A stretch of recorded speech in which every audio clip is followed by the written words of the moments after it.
Hi, welcome to my channel. I am your inner light coach. Nice to see you here. Thanks for joining me. Well, this is my cat Blossom. She's a good kitty. She's my dog cat. She acts like a dog. She follows me everywhere. She's a good kitty cat. I think she's a soul animal. So in this video, we're going to discuss a few things. I'm going to discuss a few things. You can join me in the chat. You can like and subscribe.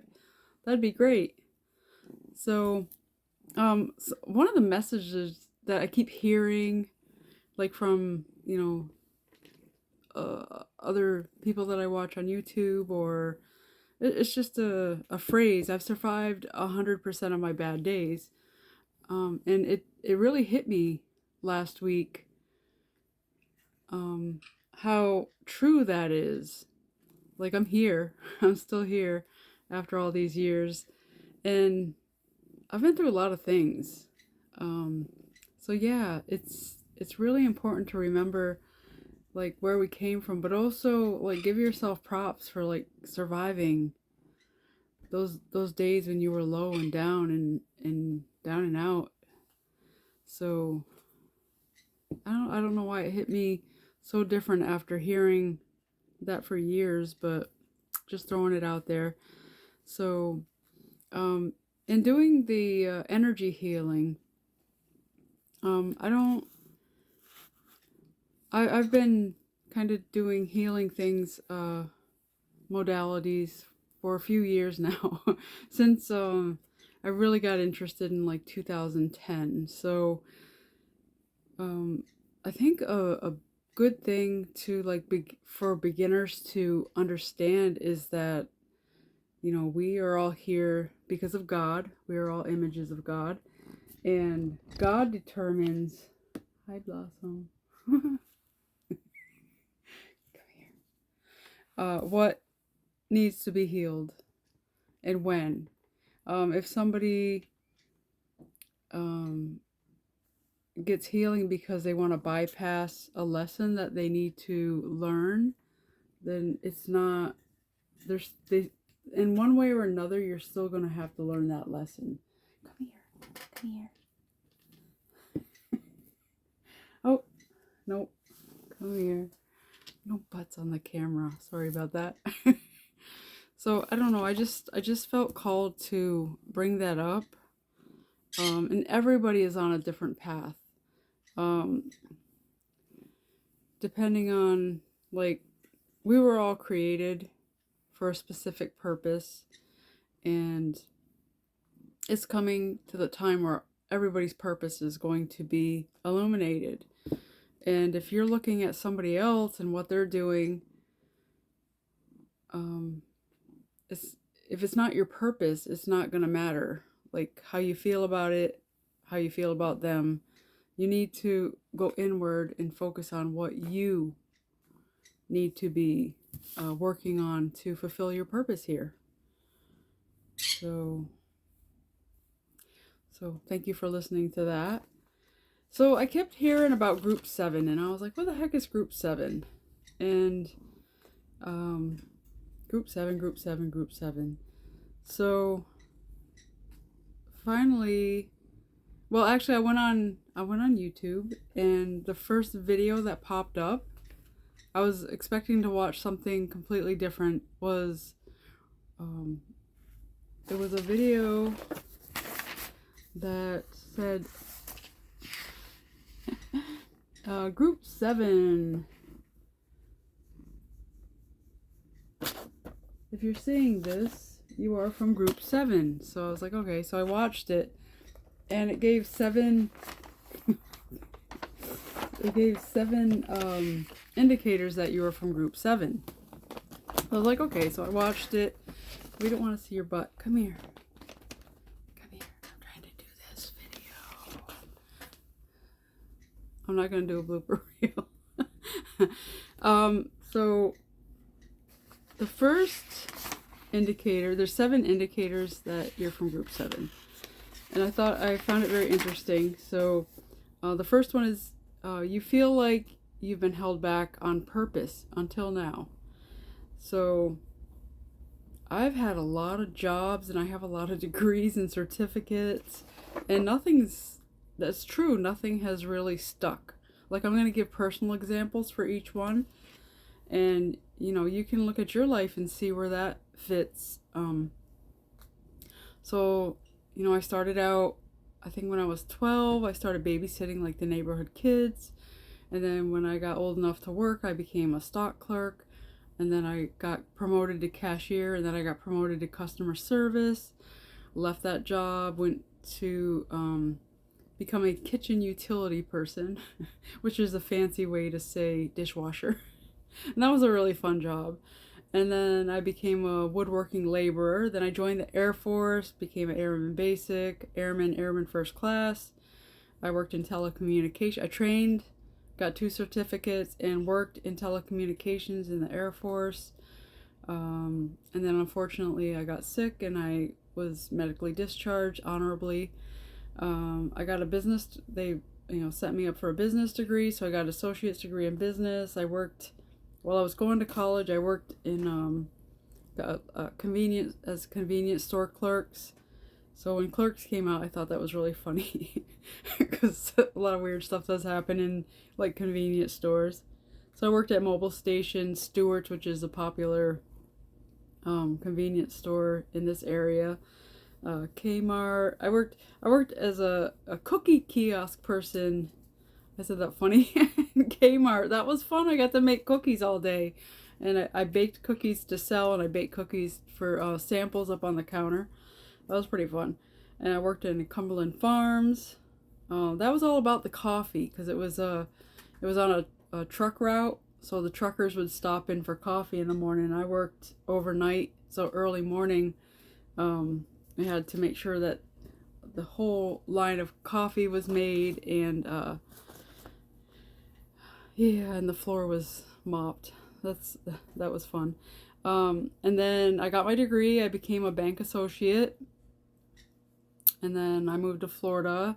I became a homemaker, which just kind of went into people's homes, and I wasn't certified, so I wasn't allowed to touch them, do any like personal care, but I was allowed to like clean their house, cook, and stuff like that. So then I got my certificate, I can't say that word, as a certified nursing assistant, and I did a good amount of time as a certified nursing assistant. I did home care as a CNA. I did hey silly. I worked in skilled facilities. I worked on the dementia ward, which was locked down. That was kind of fun too. And so I got a couple I had to get a certificate to become a certified nursing assistant. I got a medical bill and coding certificate. Thank you. I got a bachelor's degree in healthcare management. And then as I was looking for jobs for that, they were like, "Oh, are you a nurse? And if you were a nurse, we'd hire you right now." So I went and got an associate's degree in nursing. So I became a registered nurse. I worked 3 years on the med surg, 3 years pediatric home nurse. While I was doing that, I got a certificate in copywriting. I got a certificate in Compassion Key. And I just received a certificate in energy healing. Oh, when I was a certified nursing assistant, I also got a certification as a law of attraction life coach, which I mentioned before. And let's see, so I just finished up the part 1 of She's Back. The energy healing, geolith healing, and here I am now. So yeah, and I've been able to have nice places to live after it was a little rocky there for a minute after the Air Force, but I've been able to pay all my bills, and so I've been definitely blessed in that respect. But nothing has really been long term. I did the longest was I worked at the skilled facility for 9 years, and that was I got some promotions, um, doing like intake and there's I forget what the name of the position was, but so yeah, there's that. And two is you've mastered solitude but feel deeply connected. So that is true. After my family, that's knocking papers everywhere. Thank you, kitty.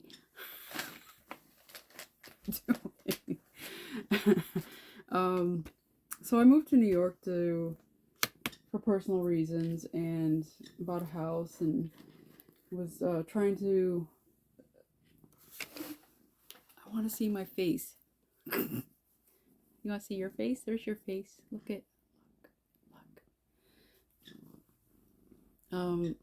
Where was I? Sorry. Trying to reestablish relationships with family members, and I went to a party and they put a medication that I don't take in some of my food. So since September 2024, I have not really had any contact with my family. So I've been up here in the middle of the mountains. I go out to stores, and I always talk to the cashiers, and I go to restaurants, and I always talk to the waitresses, and so I'm not like in complete like 100% lockdown, but I don't have any support. So outside of my healing friends, which are all over the country, so it's a little different. I don't have anybody directly here, so I can deeply resonate with that, and I'm okay with it. And being in solitude has actually helped me because I get downloads and information and ideas. So yeah, it's pretty cool.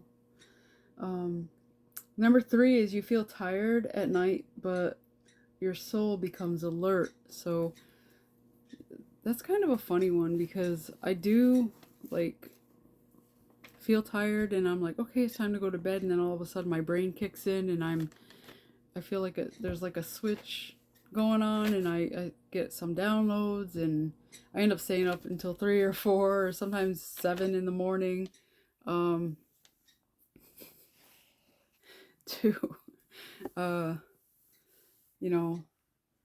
either or I see something that is interesting, and I feel like I need to take notes on it and learn about it.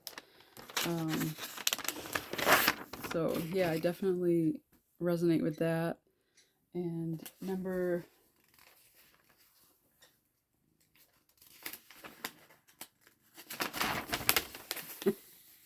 like number 4, you can sense truth instantly, even when it's unspoken. So I think the hardest part about like being around people sometimes is when they start to talk. Like sometimes I just want to roll my eyes and walk away, because I know that there's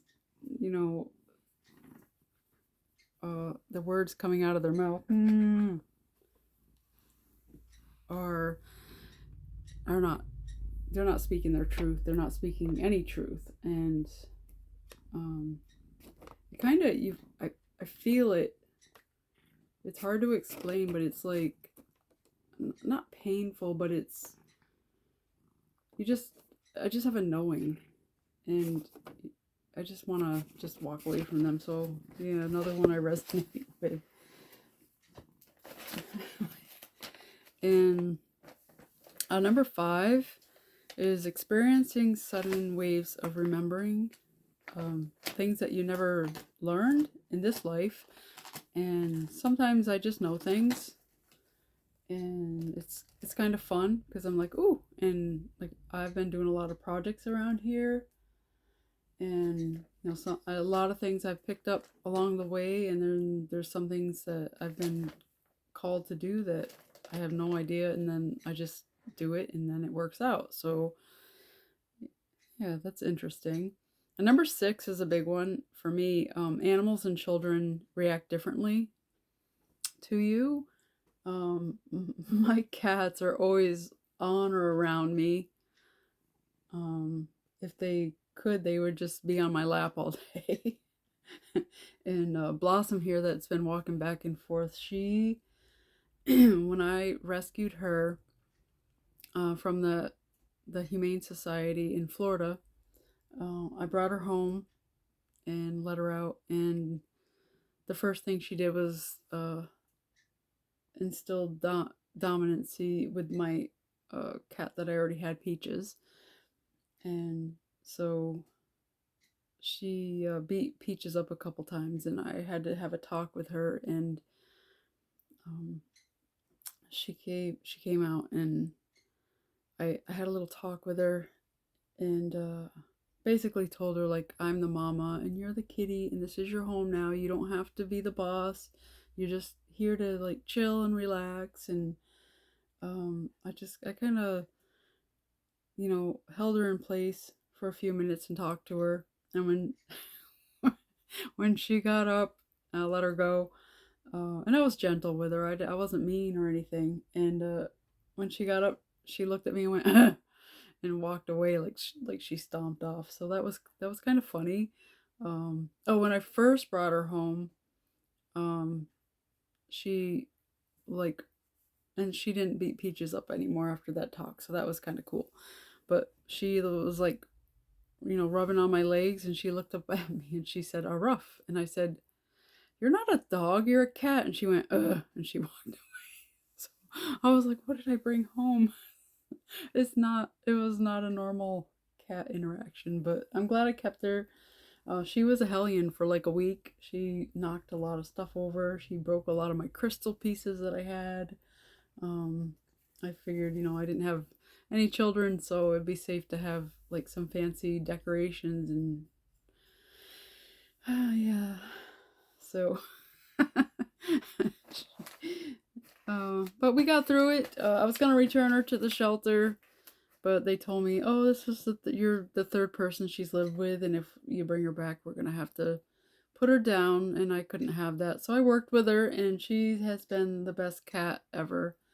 And I've had her for, geez, I think it's going on 13 years now, and she watches over me like a hawk. If I make any funny noises, she'll run in and be like, "What's wrong? What's wrong?" So she's a good cat. And my other two cats, and my cats all make facial gestures to me. I'll be talking to them, and they'll blink at me if like I say something that they like. Or a new thing is I give them snacks every day, and if I don't give them their snack on time, they'll come up and go, which I think is absolutely cute.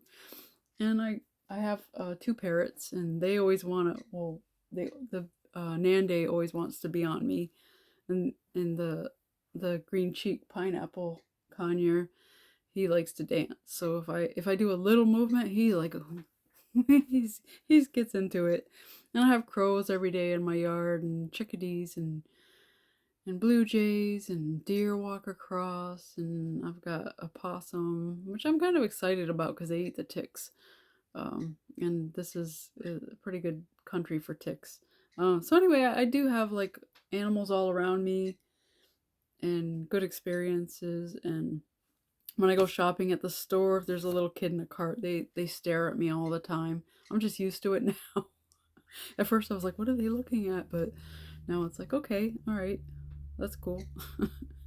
And when I was doing the pediatric nursing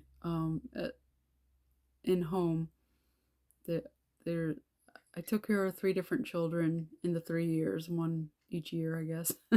And the first one, she was very in control of her emotions, so she wasn't excited to see me on the outside anyway. But the second one and the third one, when I came to the house, they would literally scream, and the parents. I guess I don't know if the parents thought that I was being mean to them, but they were just so excited to see me that they were like, ah! And I just had to get used to it. Um, so yeah, definitely. And number 7 is a strong sense that something big is coming. And I do feel that, like in my soul. I totally feel that through my heart and my soul. And I don't know what, but I'm excited for what's coming. So yeah, that was all about group 7. And I was like, okay, well, I guess I needed to learn that. So very interesting, and tidbits on my past.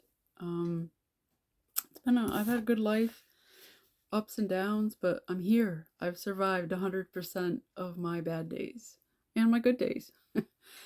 So today's recipe is going to be a cream cheese Danish, and this is a very well, I say simple recipe. I used to bring it to like all my potlucks when I was working, and it was always a hit. Like I never had leftovers. But I'll put the recipe down in the description, and it's pretty cut and dry recipe, but you can like mix it up. You can put nuts on it, you can put fruit in it or on it to make it change it up each time. But it's a good little potluck recipe, or even holiday. So there's that. And let's see. Anything else? I think that's all I have on the agenda for today. So thank you for listening. Let's get back to love. God is good. Love and light to all. And goodbye until next time.